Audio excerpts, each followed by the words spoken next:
on essaye de déconstruire ce qui est dit, mais je vais aller au-delà de ce que dit Jacques, et ça va être le fil conducteur de l'émission.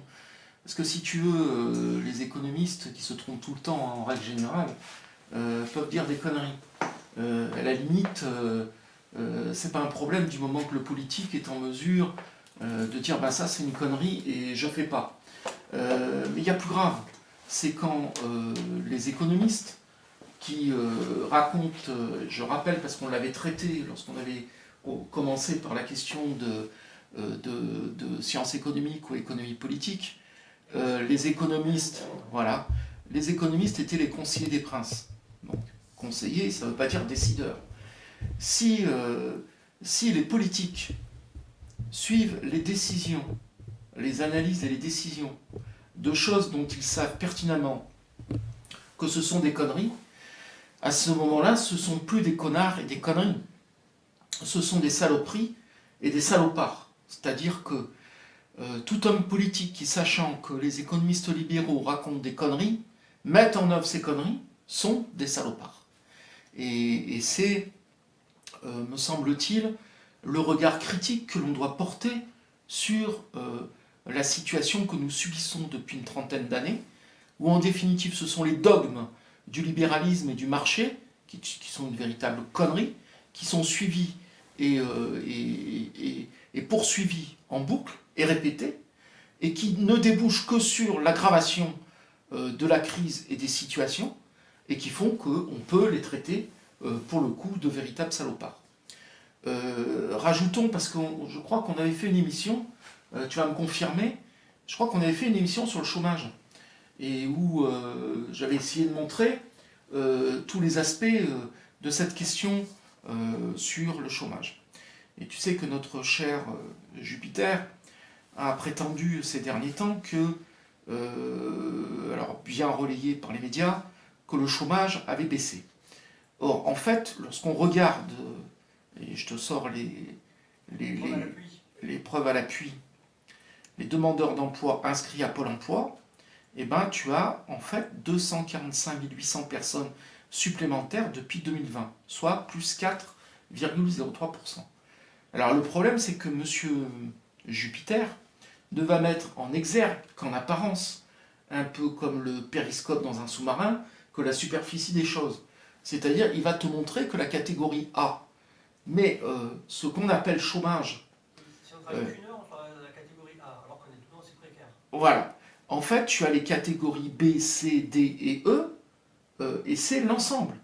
Et l'ensemble, ça fait plus de 6 millions de nos semblables, qui sont non pas au chômage, comme je l'avais dit la dernière fois, mais qui sont véritablement privés d'emploi. Privés d'emploi, pas chômeurs. Chômage, c'est une responsabilité individuelle. Privé d'emploi, ça renvoie à une question sociétale, donc collective. Alors, sans transition, et pourtant il y en aura une, tu verras au fur et à mesure du temps. Et on fera des transitions aussi musicales. Tout à fait. Aujourd'hui, je te propose un peu moins d'économie et un peu plus de philosophie. On va traiter de la temporalité. Alors, quand je dis temporalité, et je renvoie au chaos, la temporalité, c'est une définition extrêmement précise. La temporalité n'est pas le temps, mais la réflexion sur les temps. Il existe les temps longs de l'histoire qu'il faudrait de plus articuler au temps long des révolutions technologiques, sociales et politiques. Pour aller vite, disons que les révolutions sont des accélérations des temporalités issues des ruptures sociales, politiques et technologiques. Il ne peut y avoir de révolution au sens propre du terme sans l'articulation de toutes ces ruptures. Et il faut prendre un exemple très simple et que l'on connaît tous. La Révolution française de 1789. Mais la Révolution française de 1789 n'est pas qu'une révolution politique, un changement de régime. Un moment où on bascule simplement du féodalisme à la République. C'est un moment où beaucoup d'autres choses basculent et sont révolutionnées. Deux exemples. C'est une révolution des unités de temps et de mesure. c'est par l'intermédiaire des scientifiques sans culottes de l'époque que l'ensemble du royaume devenu république adopte l'unité des poids et mesures. Auparavant, en fonction comment on appelait ça déjà à l'époque, des baronnies et autres marquineries, les poids et les mesures changeaient. La distance était mesurée en lieues et la lieue elle-même était différente selon la région où tu étais. Donc en fait, la Révolution française permet l'unification de toutes les mesures. Est-ce qu'on peut dire aussi la création du mètre? Absolument, c'est donc... Puisque c'est donc la Révolution qui demande à nos ingénieurs d'aller mesurer entre Bruxelles et Barcelone, un truc comme ça, pour calculer ce qu'était le 40e de l'arc terrestre. Voilà, et c'est comme ça qu'on invente le kilomètre et par déclinaison le mètre. Donc la Révolution a généré une révolution de scientifique. Et c'est un autre aspect extrêmement important, la Révolution a aussi généré un nouveau système institutionnel. Des baronnies, duchés et autre chose, nous voici avec la Révolution construits en communes et départements. Commune qui est le lieu, la base et le fondement de la démocratie et de la citoyenneté, j'y reviendrai, et le département qui est simplement l'État à proximité, d'où la nécessité de la journée de cheval. Ce n'est pas la journée de cheval qui fait le département, c'est le concept de l'État à proximité qui fait le département, avec comme voie de conséquence la journée de cheval pour accéder au lieu de la préfecture et de la sous-préfecture. On peut, du coup, comme on a dit pour Rodanier, dire qu'à l'époque, c'était Aix-en-Provence qui était chef-lieu, parce qu'elle était plus centrale pour, à cheval, rayonner dans tout le département, alors que Marseille était plus compliqué pour aller jusqu'au nord. Absolument. Mais c'est, voilà, Tout est lié. tout est lié, tout est lié. Et alors je reviens sur la citoyenneté, parce que ce sont des choses, on n'a pas conscience. On croit que la citoyenneté, c'est juste une appartenance à la nation. Mais pour démontrer à quel point la citoyenneté, c'est communal, si tu sors ton bulletin de vote et que tu le regardes, tu n'es pas inscrit national. Tu es inscrit dans un bureau de vote qui appartient à une commune. Donc la citoyenneté, elle est de ta commune, attachée à un bureau de vote qui appartient à une commune. Observe que la métropole vise à détruire, évidemment, toute cette logique.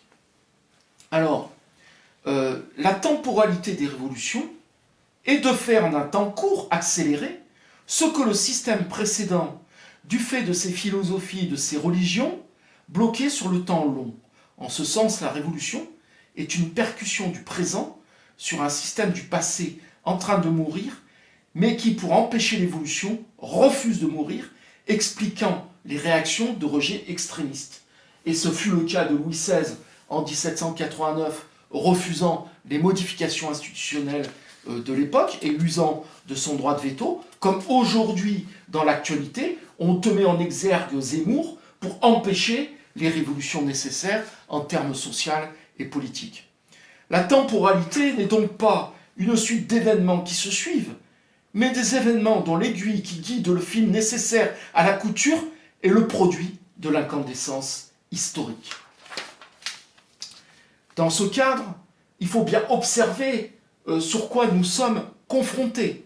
C'est la dictature du marché du temps court. Car le marché est construit sur du temps court. Le marché, c'est une rencontre entre une offre et une demande qui fixe les prix.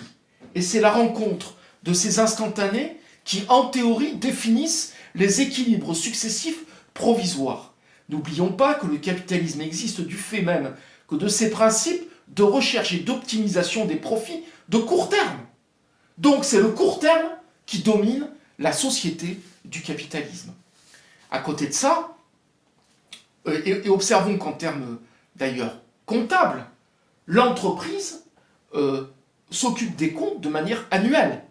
C'est-à-dire seule l'année et la visibilité de l'entreprise dans le cadre de la gestion politique du capitalisme. Ce qui n'est pas le cas du service public qui a une perception beaucoup plus importante et beaucoup plus longue de ses investissements et de son fonctionnement, d'où d'ailleurs la nécessité des déficits publics, qui nourrissent l'investissement, investissement d'avenir, porteur d'avenir. Que ça soit l'école, l'hôpital, la sécurité, etc., etc. Alors, nous, en plus, dans notre région, si je me permets, on est vachement touché actuellement à cause de ça. Ayant un conseil régional qui se partage entre l'extrême droite et la droite extrême, ils ont voulu et ils ont privatisé la ligne de chemin de fer Marseille-Nice en disant que ça serait plus rentable.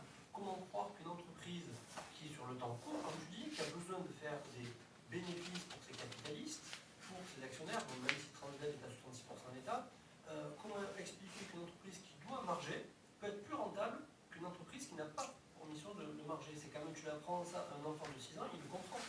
Alors, tu as raison, mais je te propose qu'on revienne sur cette question dans une autre émission. Je pense que on va essayer de traiter... Absolument, en fait, c'est la temporalité du profit qui détruit l'entreprise. Et c'est cette question qui est posée. Et à côté de ça, à côté de ce temps court, tu as quand même le temps politique. C'est quoi le temps politique? Le temps politique est un temps plus long, puisqu'en fait, ce sont les citoyens associés qui décident, et à l'époque, dans le cas du début de la Ve République, avec l'élection du président de la République au suffrage universel, c'était un mandat de 7 ans. Un mandat de 7 ans. Sur 7 ans, tu avais en effet la possibilité, par tes décisions politiques, d'influer sur des modes de fonctionnement et de vie qui allaient porter son terme à des périodes un peu plus longues que la temporalité du marché, qui est le cycle du marché, qui est en règle générale ce qu'on appelle le cycle des affaires de 3 ans. Puisque tu me parles du temps politique et que tu m'as proposé des chansons, si on écoutait Brassens qui nous dit que le temps ne fait rien à l'affaire. Ah, tu as raison. Je pense que tu as bien choisi ce morceau. Parce que Sacrée connerie. ça correspond. C'est quand même une belle phrase. Ouais. Qu'est-ce que tu en penses?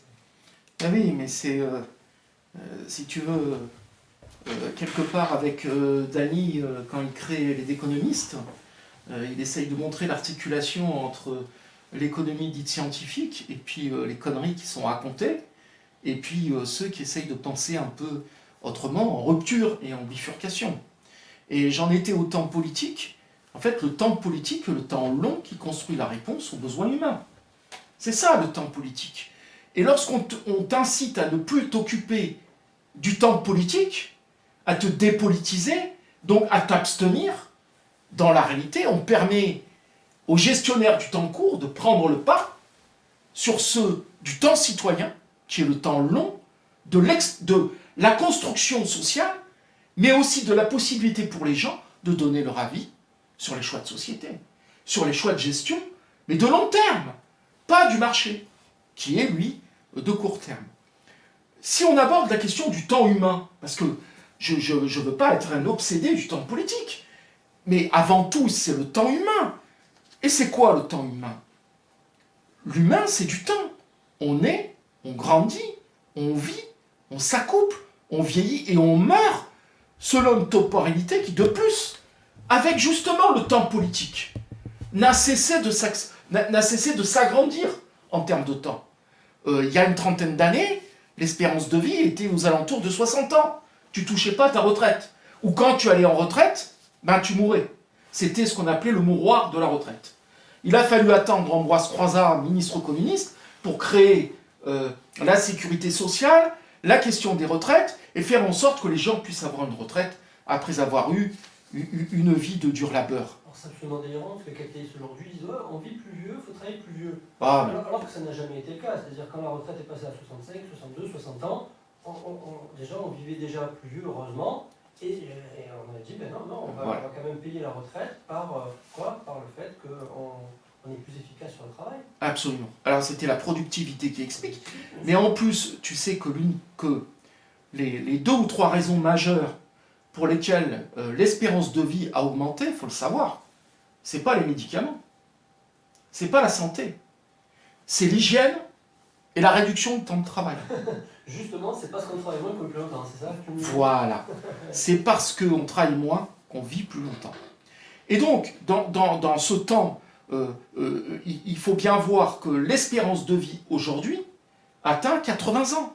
Et c'est la conséquence de la diminution du temps de travail, rajoutons, du temps de travail contraint. Parce que les retraités, ils ne sont pas sans activité, il suffit de les regarder. Hein, pour savoir qu'ils sont, d'ailleurs, Dany est retraité, il n'arrête pas d'être actif, le pauvre. Les retraités n'ont pas une limite à eux, ça c'est incroyable. Absolument. Et en plus, ils sont solidaires de leurs propres enfants, parce que, vu la destruction sociale du macronisme, du macro-sarko-hollandisme, eh ben, ils ont intérêt à être là pour être solidaires avec leur famille et leurs enfants. Hein. Et je ne te parle pas des jouets à Noël, parce qu'il n'y a pas assez de salaire, et des vacances que l'on cofinance, et des vacances que l'on prend en famille, et des lieux de villégiature des parents et des grands-parents qui sont là pour accueillir dans des conditions correctes les enfants qui viennent en vacances, et les petits-enfants, voilà. Donc, observons que le temps humain, c'est quelque chose d'important, et que le temps humain s'est agrandi en termes de vie et d'humanité du fait du temps politique. C'est-à-dire du fait que le politique, sous contrainte des doléances et des demandes et des revendications humaines, eh ben, a cherché à répondre à une amélioration de la vie. Là où le capital, eh ben, au contraire, cherche à reprendre la main en réduisant le temps humain, le temps de vie. Mais ne nous arrêtons pas là. J'ai voulu aborder la consommation, l'investissement et la production. Bah, tu vois, la consommation, c'est un geste facile. Si tu sortes un billet, un chéquier ou une carte bleue, est-ce que tu veux, tu payes, tu l'as. Tu payes, tu possèdes. C'est la consommation. Donc c'est un acte de temps court, la consommation. Et qui masque, observe-le, complètement la réalité de comment cette consommation est rendue possible. Je veux dire par là qu'il n'y aurait pas eu d'investissement dans les équipements, dans les hommes, par la formation, et il n'y aurait pas eu de production, il n'y aurait pas eu de possibilité de consommation. Donc en fait, il faut opposer la consommation, qui est un acte du temps court, à une logique de production et d'investissement qui est du temps long. Et observe à quel point la logique qui est faite aujourd'hui, en termes de système du capitalisme mondialisé, ce qu'ils appellent la mondialisation, eh ben, ça consiste à détruire le temps long de l'investissement et de la production pour ne se centrer que sur le temps court de la consommation et je dirais même du crédit. Crédit facilitant la consommation du temps court. On est dans la consommation immédiate. Et on a renvoyé le capitalisme français, pas zémourien ni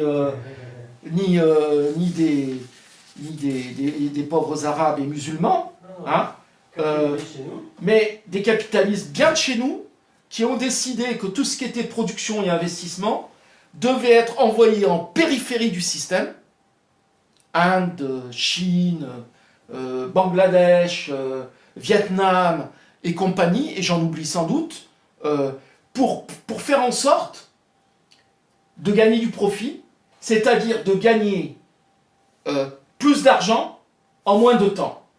Parce que c'est ça, la logique. Ce qui est différent, c'est que c'est nos capitalistes qui envoient leurs usines là-bas, mais par contre, ils renvoient les marchandises pour qu'elles soient consommées ici. Leur délire à eux, c'est ne faire travailler personne d'ici, mais par contre, quand même, que ça continue à acheter. Pourquoi il n'y a aucune, on va dire des gros mots, mais droits de douane? Parce qu'avant, les douaniers ne savaient pas à quoi après les barrages de shit des jeunes à la frontière, mais avaient une vraie fonction de faire payer ce qui rentre. C'est une vraie fonction économique, la douane. Toi, tu produis là-bas, nous on vend ici, on se défend. Et aujourd'hui, l'État est complice. Est-ce que tu es d'accord avec ça? Ah, tout à fait. Tout à fait. Si tu veux, le libre-échange est une hypocrisie complète, mais il faudrait y consacrer une autre émission. Bon, là, on consacrera. Voilà. Parce que si tu veux, il faut décomposer ce qu'est le libre-échange. Le libre-échange, c'est le court terme de la consommation contre le long terme de la production. Et de la production sur une base nationale. Et donc c'est ça qu'il est nécessaire de comprendre. Le libre, d'ailleurs, Karl Marx, de manière complètement hypocrite et pourrie, entre guillemets, parce que tu sais que je suis un peu un fan de ce monsieur, a voté pour le libre-échange.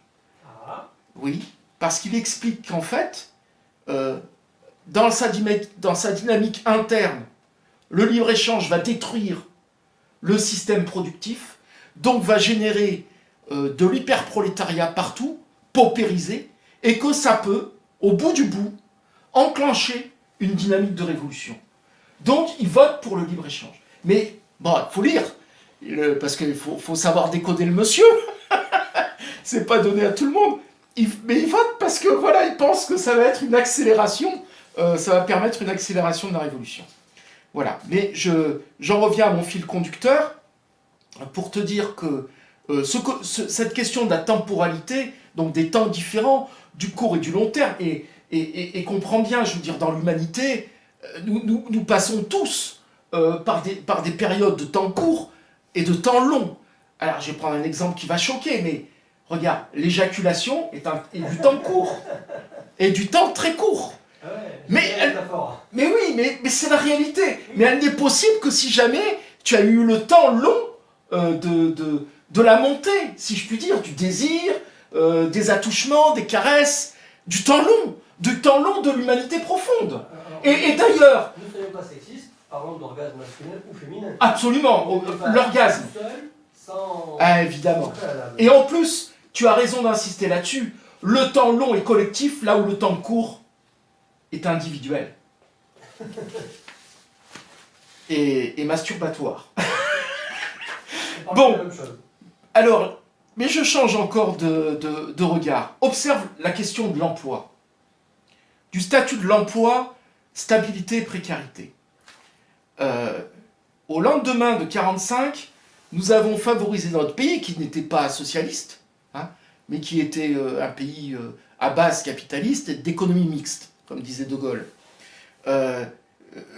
L'essentiel des emplois était ce qu'on appelait des CDI. 85, moi, quand j'ai commencé à travailler au début des années 80, 85% des emplois étaient du CDI, c'est-à-dire du contrat de travail à durée indéterminée. Contrat d'un temps que je ne plus connais. Oui, que toi, malheureusement, tu ne connais plus. Mais même, j'ai envie de dire, ça paraît être un rêve. Parce qu'effectivement, moi, en emploi, je n'ai connu que de la précarisation. Et voilà. Et tu as quel âge? Je vais avoir 40 ans demain. Et voilà. Et ça fait plus de 20 ans que, en fait, le marché du travail privé, fondé sur la confiance, hein, ne te propose plus que de la précarité, c'est-à-dire du temps court. Aujourd'hui, 85% des emplois du secteur privé, c'est du CDD, de l'intérim ou, écoute bien, du temps partiel contraint. C'est-à-dire du temps hyper court, notamment pour les femmes. Voilà comment tu vois que y a une percussion de la question des temps, et que en mettant le capitalisme en avant, en mettant les logiques du marché en avant, aujourd'hui, toute la vie humaine qui est fondée sur du temps long est en fait surplombée par du temps court, qui est le temps du marché, le temps du profit. Donc tu es véritablement dans une dictature du temps court, c'est-à-dire du profit. Et on a les vieux provençaux qui disaient que quand un enfant naissait, il plantait des cyprès pour avoir les troncs pour construire sa maison quand il sera lui-même adulte. C'est-à-dire qu'avant, il y avait cette vision du temps long et du temps éternel. C'est-à-dire que bon, les enfants vont grandir, il faut bien qu'ils aient des poutres pour construire une maison, etc. Aujourd'hui, on est dans un tellement court terme qui fait que même ce court terme va s'auto-annihiler. C'est-à-dire le capitaliste, à un moment donné, n'aura plus de clients à force de précariser tout le monde. C'est dingue. Alors, c'est pas faux. C'est-à-dire que ta question est très intéressante, mais elle est très complexe, bonhomme. Parce que c'est rentrer encore dans une autre question qui est comment, si tu veux, dans la logique d'un système qui est fondamentalement contradictoire et rempli de contradictions, le système peut encore tenir en repoussant les limites du bout. Tu comprends ce que je veux dire? C'est-à-dire qu'il va trouver à l'intérieur de ces contradictions des solutions, de court terme d'ailleurs, qui vont lui permettre de continuer à se développer. Marx d'ailleurs a toute une analyse là-dessus. Alors je crois, je ne sais plus comment ça s'appelle, il faudrait que j'y revienne, mais c'est vraiment très riche. C'est-à-dire, tout système au bout du bout va essayer de trouver des solutions qui vont lui permettre de continuer au-delà des limites physiques atteignables. Et observe, et il faudra y venir tout à l'heure, parce que ça je ne l'avais pas prévu, mais il faut à tout prix l'aborder, mais regarde que sur la question climatique et de ce qu'on appelle aujourd'hui, comment s'appelle la conférence internationale, la COP26, qui pose la question du climat et de l'écologie, et ben cette question est prégnante, mais on va y revenir. Je veux d'abord dire un mot, si ça ne t'embête pas, sur le service public, puis après on fera un deuxième morceau musical en pause. Hein. Les services publics, c'est de la temporalité longue. Parce que le service public, c'est l'investissement de la société pour elle-même. Et lorsque tu construis une école, c'est pas pour 6 mois, 1 an, 2 ans. C'est pour former des générations d'écoliers qui vont permettre de devenir la jeunesse d'avant-garde, qui va devenir productive, productrice de richesse, et qui va permettre de continuer à la société de pouvoir se poursuivre. Et donc, les services publics sont dans une temporalité qui est extrêmement longue. Et observe, je voudrais essayer de faire comprendre ça. Quand tu prends par exemple la question de l'électricité, et ça permet de mieux comprendre ce qu'est le temps court et le temps long, tu appuies sur un bouton et aussitôt la lumière fuse. C'est le temps court, c'est la réponse immédiate. Mais cette réponse immédiate, elle est d'abord la conséquence d'un choix d'investissement de temps long qui s'appelle le service public de l'électricité, autrement dit EDF, et qui est le résultat de 30 ans, 40 ans, 50 ans d'investissement, et d'investissement pas simplement matériel, mais dans l'humain, c'est-à-dire les techniciens, les ingénieurs, qui ont permis de développer cette filière, alors qu'aujourd'hui, avec la temporalité du marché, l'énergie devenant de plus en plus privatisée, et ben tu vois ton prix de l'énergie et de l'électricité monter, d'abord parce qu'elle est sur un mix énergétique, et que ce mix énergétique ne dépend plus simplement que du service public d'EDF, mais d'un mix énergétique dans lequel rentre le gaz, et que le gaz, en vue de spéculer encore plus, les marchés ont fait en sorte que le gaz soit rattaché à l'évolution des cours du pétrole. Donc si le pétrole augmente, le gaz augmente, et de ce fait, le prix de l'électricité au niveau européen va monter, donc ton prix de l'électricité au niveau français va monter. Voilà les causes fondamentales. Le mensonge éhonté, et en plus répété par le journaliste, c'est la concurrence baisse les prix. Là, on a un cas pratique de concurrence qui fait monter les prix, parce que de toute façon, les autres opérateurs achètent de l'électricité pas chère à EDF, qui est obligé de leur vendre pas cher, et ils se font du bénéfice au passage, ça va en faire d'autres, puisqu'ils n'ont ni câble, ni production d'électricité, la plupart des opérateurs. Et on est sur du pillage du service public avec un mensonge éhonté. C'est délirant. Et là, moi je dirais que c'est à la fois un mensonge, mais ça a commencé par voiler la réalité. Tu vois, on parle du voile qu'on dénonce en permanence, et en fait la réalité du mouvement réel, des profondeurs, c'est qu'on t'a voilé la réalité de lorsque tu transformes du service public en marchandise. Quand tu passes au tout marché, au tout marchandise, tu acceptes de te soumettre au temps court des marchés. Et tu n'as plus aucune maîtrise de la fixation des prix. Seul le service public et l'État, en tant que représentant de l'intérêt général de long terme, est en mesure d'avoir une souveraineté sur la question des prix en ce qui concerne les biens publics, dont l'énergie, la formation, la santé, l'éducation, etc., etc. Donc il faudrait en fait, aujourd'hui, être en rupture et en bifurcation, et déclamer au monde la nécessité de l'existence de biens publics mondiaux, dont par exemple la forêt amazonienne, aujourd'hui brûlée par Bolsonaro, et qui transforme cette forêt amazonienne auparavant qu'on appelait poumon du monde, rappelez-vous, et qui aujourd'hui ne capte plus le CO2, mais produit du CO2. Du fait des déforestations massives, faites au nom de l'intérêt privé de court terme. Donc tu vois que, quel que soit le plan qu'on prend, quel que soit le domaine qu'on prend, quel que soit le fil qu'on tire, on débouche toujours sur cette contradiction entre le fait que c'est le temps court qui surplombe le temps long des sociétés. Je vous ai proposé de faire avec le temps. Alors, ça va bien avec ce qu'on dit, non mais qui effectivement, on fait avec ton cœur et tes tripes, Fabrice. Oui, c'est vrai que j'écris avec mes tripes parce que, si tu veux, moi, depuis l'âge de 14-15 ans, je réfléchis, et puis moi, j'ai une situation professionnelle stable et avec un salaire correct, une vie en apparence facile, mais si tu veux, je ne supporte pas de vivre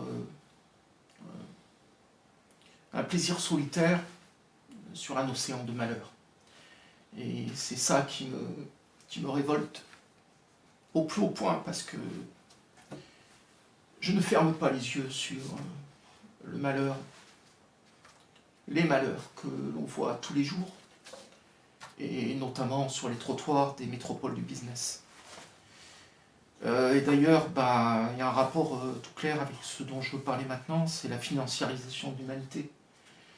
Et alors, le capitalisme a toujours été financier, car accumuler plus d'argent dans un temps le plus court possible a toujours été son seul objectif. Mais si tu veux, auparavant, il était contraint pour accumuler. Marx dit accumuler, c'est la loi et les prophètes, de passer par le système productif. Donc il était obligé d'investir dans de l'équipement, d'investir dans des hommes. Il était obligé à l'époque, rappelle-toi, on ne se souvient plus, mais comme les premiers ouvriers étaient réfractaires à l'usine, il fallait les payer en amont. C'était l'avance salariale. Là, aujourd'hui, tu es payé en fin de mois. Nous sommes tous d'accord. C'était l'avance salariale pour acheter la main-d'œuvre. Donc, là, le rapport direct de servitude était établi. Mais donc, il y avait cette obligation d'investissement. Et si tu veux, aujourd'hui, avec ce qui est appelé la révolution informatique du capitalisme, que moi j'appelle... Oui, mais effectivement, parce que là tu me fais penser à un truc, c'est vrai qu'avant le temps était humain, maintenant les transactions se font à la nanoseconde, c'est bien ça? Voilà, mais j'allais y venir, mais tu vas trop vite. Je m'excuse, là. Si tu veux, on est passé d'une logique où la production était au centre avant de rétablir, avant d'obtenir l'argent capital rémunérant la vente des biens produits, à un système où désormais l'argent se transforme en plus d'argent sans même passer par le cycle productif. C'est ce qu'on appelle la spéculation. Or, plus court terme que la spéculation, il n'y a pas, puisque c'est transformer directement de l'argent en plus d'argent. Et en effet, comme tu le disais, il y avait la spéculation, alors en anglais, ça s'appelle trading. Trading. Mais on est passé du trading à l'hyper-trading, comme hyper-vitesse, si tu veux. Et ben justement, c'est ça. C'est-à-dire, tout le système informatique a été mis en place pour permettre d'accélérer le système d'information boursier. Car là, toi, quand tu utilises, 60% de la population, quand elle utilise de l'argent, c'est sous la forme de monnaie scripturale, ou éventuellement monétique avec la carte bleue, c'est encore une monnaie visible. Mais non, l'argent du trading, tu ne le vois pas. Ce sont des jeux d'écriture. Et en fait, c'est un système d'information. Il faut bien comprendre qu'aujourd'hui, l'argent, pour le capital, c'est de l'information que je clique sur un ordinateur et qui va à l'autre bout du monde. Et je spécule là-dessus, que ce soit sur le pétrole, l'or, le charbon, le gaz ou le blé. Et le blé prend à ce moment-là tous les sens du terme, c'est-à-dire le blé physique, mais le blé qui me ramène plus de blé, c'est-à-dire d'argent. Bon. Et il faut essayer de distinguer la finesse des mots. On parle d'argent pour le capital, mais on parle de monnaie pour les peuples. C'est la distinction. Pourquoi? Parce que la monnaie, c'est l'outil public commun qui permet les échanges de biens entre des choses différentes pour les peuples, donc qui répond à l'intérêt général collectif, qui est un moyen de mesure de comparaison des temps de travail sociaux différents faits, intégrés dans les différentes productions. Mais l'argent, non. L'argent, c'est quand les peuples perdent leur souveraineté et que ce sont les marchés, le capital, qui captent la monnaie à leur seul profit. Et ça devient l'argent. D'où d'ailleurs le roman d'Émile Zola, L'argent, et pas la monnaie, ou la chanson de téléphone, Argent trop cher, et pas monnaie trop forte. Et quand Marx parle de la monnaie, il en parle comme étant l'outil qui permet au peuple d'échanger. Et ce qu'il dénonce, c'est pas la monnaie, c'est le capital, c'est-à-dire l'argent. L'argent, c'est le moyen, l'outil, la dénomination quand tu as perdu ta souveraineté monétaire. Et l'argent, c'est du court terme, la monnaie, c'est du long terme. Et ça me fait penser aussi, les États et les personnes qui sont endettées, par contre, les grandes entreprises ont des plans d'amortissement. C'est exact. Voilà. C'est-à-dire que pour eux, ça s'amortit. Voilà. Des dépenses, des recettes. Par contre, les autres, ils ont de la dette, c'est mal. Voilà. Sauf que, il faut jamais répéter, quoi. Actuellement, dans notre système, c'est la dette qui crée la monnaie. Puisque c'est les banques qui créent, donc, du pourcent, c'est ça, d'encaisse. D'encaisse. Ouais, de fonds de réserve fractionnés. Voilà. Et donc, ça fait qu'il faut qu'elles aient 8% de la somme pour créer les 80. Donc, s'ils ont 8%, les 92% autres qui se créent la monnaie par voilà. l'écriture, tout simplement. Voilà, absolument. Absolument. N'oublions pas que lorsque tu vas à la banque pour demander un crédit, tu ne prends pas l'argent qui se trouve à la banque écrit, te fait une créance, un crédit, qu'elle écrit à son compte et à toi, à ton débit, et que tu dois rembourser toute ta vie. C'est un jeu d'écriture. C'est un jeu d'écriture. Et c'est encore une construction, si tu veux, et c'est pour ça qu'il y a des crises financières, c'est encore une construction de court terme qui prend de moins en moins en compte le fait que sans développement salarial, et ben au bout du bout, et ben tu génères des crises. D'où la crise des subprimes de 2008, qui est une conséquence directe de cette logique de l'endettement sans fin. Alors d'un endettement sans fin, où si tu veux, la seule réponse de court terme qui a été trouvée, c'est l'État au secours des marchés. Par la dette. On privatise les bénéfices et on collectivise. Et on socialise. Les pertes, c'est ça? Voilà, absolument. Je veux en venir, pour terminer, sur une thématique. Hein. Après, on terminera de manière plus globale au niveau philosophique. Mais sur la COP26. Oui, c'est important. Ben oui, parce que on a abordé le temps humain, on a abordé le temps des marchés, on a abordé le temps des services publics, on a abordé le temps politique, hein, et le temps climatique, le temps écologique. Mais il est évident que le temps climatique et le temps écologique, c'est plus que du temps long. C'est du temps très long, très très long. Hein.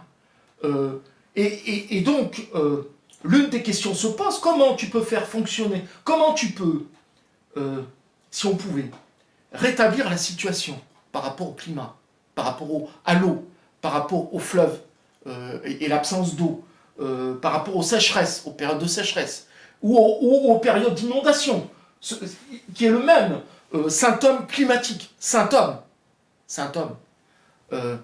Eh bien, la question qui se pose, c'est comment tu peux gérer ces questions si tu es uniquement sur une gestion de court terme. Donc, de fait, court terme s'oppose à climat, et court terme s'oppose à écologie. Donc, de fait, le capitalisme ne peut en aucun cas être le système qui permet de régler les problèmes climatiques qui sont posés aujourd'hui et de trouver des solutions de long terme écologiques. Pas parce qu'il est méchant, il est méchant. J'en suis d'accord. Mais c'est pas parce qu'il est méchant. C'est pour une question de philosophie.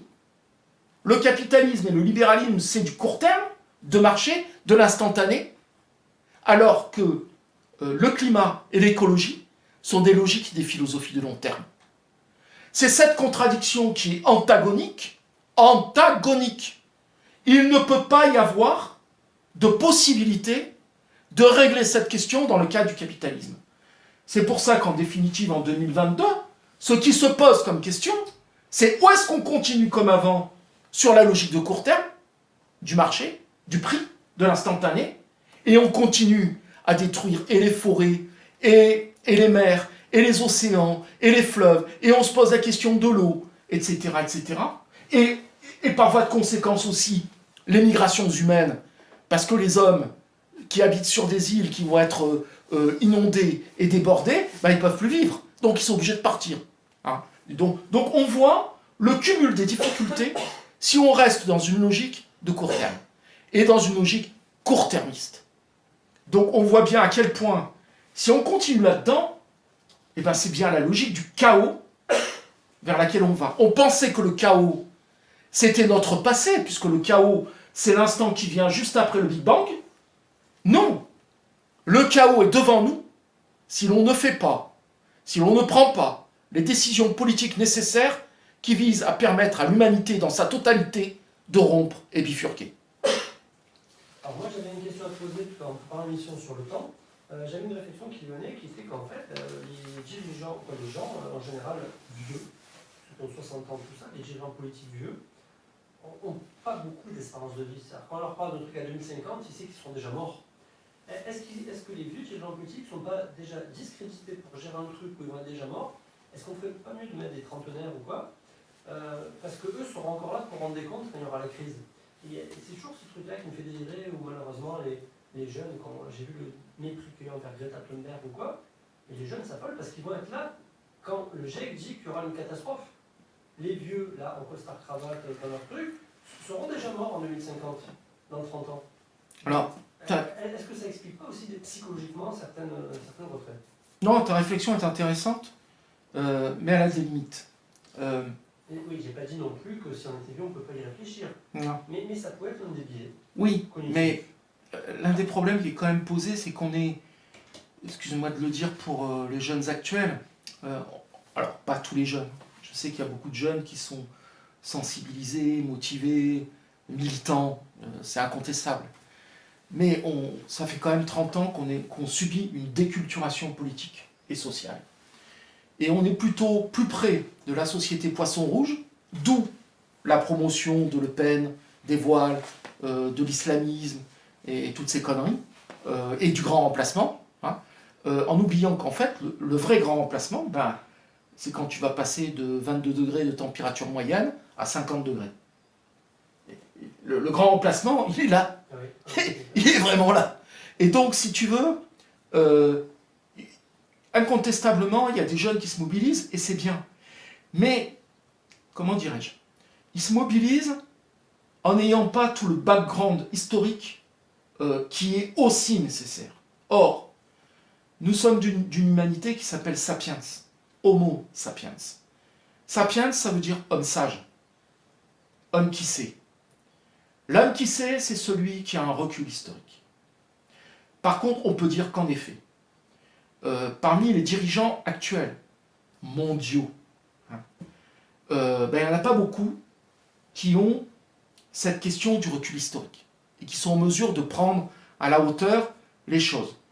Je pense qu'en France, parce que moi ce qui m'intéresse c'est quand même 2022, il y a quand même un homme politique avec beaucoup d'expérience, beaucoup de sagesse, et qui utilise ces mots de rupture et de bifurcation, et qui dit, surtout, qu'on ne pourra pas s'adapter aux évolutions qui de toute façon vont se passer si on ne passe pas par le collectivisme.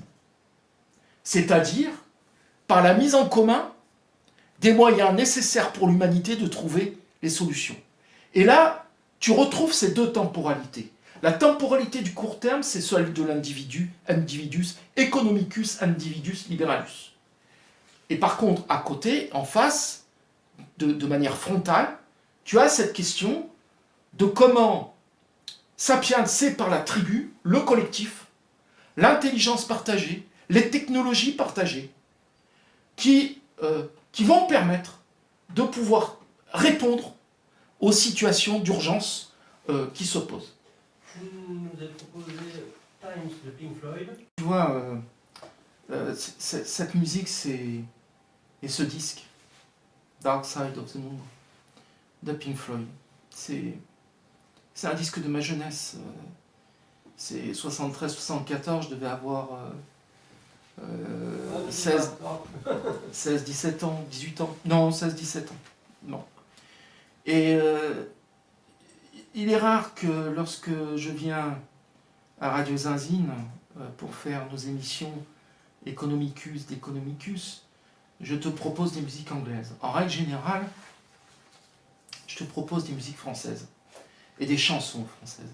Parce que d'abord, pour moi, il y a de très grands chanteurs en France, il y a de très belles chansons françaises, et on peut trouver dans tout ce qui a été produit des choses assez extraordinaires. Et de plus, le français est une langue magnifique. On parle dans le monde entier, on parle du français comme étant la langue de Molière. Molière, il n'est pas français. Il fait partie de l'humanitude, donc du temps long. Or, il est rare que je te propose des chansons anglaises, mais là, Pink Floyd... Pink Floyd, c'est quand même notre générique depuis le début aussi. Oui, c'est exact. Mais tu sais pourquoi?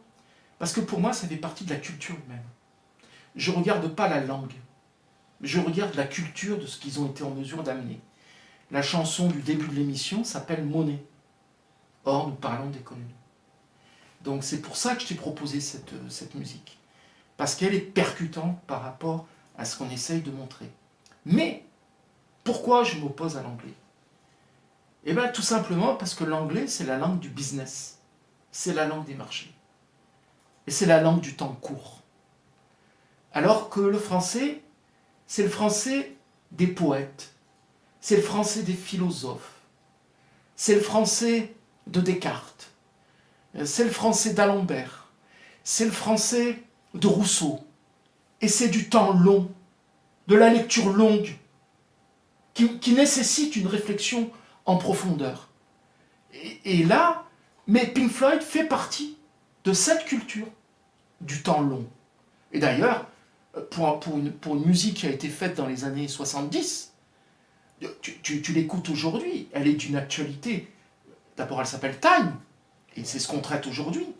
Mais quand tu écoutes cette chanson, les vibrations me viennent, comme lorsque j'avais 16 ans. Donc, c'est plus de l'anglais, c'est plus du français, c'est de la culture. Terminons. Pour sortir du chaos vers lequel nous allons, il faut donc retrouver la temporalité humaine et de la nature. L'humanité ne sortira pas du chaos actuel sans retrouver la maîtrise du temps long.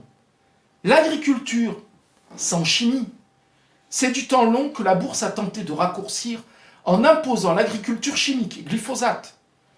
En 2022, la question politique essentielle est celle de la reprise de la maîtrise du temps que nous avons laissé aux marchands de sommeil, endormis que nous sommes et bercés de l'illusion du désir de possession. L'écologie sans la lutte des classes, c'est du jardinage. Et dans ce cadre, il ne peut pas y avoir d'avenir dans la société sans essayer de construire une terre en commun. Et cette terre en commun, elle nécessite un investissement long de l'humanité pour elle-même. Merci. Écoute, merci Fabrice. J'espère qu'on se reverra le mois prochain pour un nouveau sujet. Le sujet du mois prochain est déjà choisi ou pas encore? Oui, Tu veux me dire? oui. Allez, vas-y. immigration ou nomadisme salarial de survie. Génial. Allez, on est dans l'économie plus de novembre 2021. Merci Fabrice, à toi.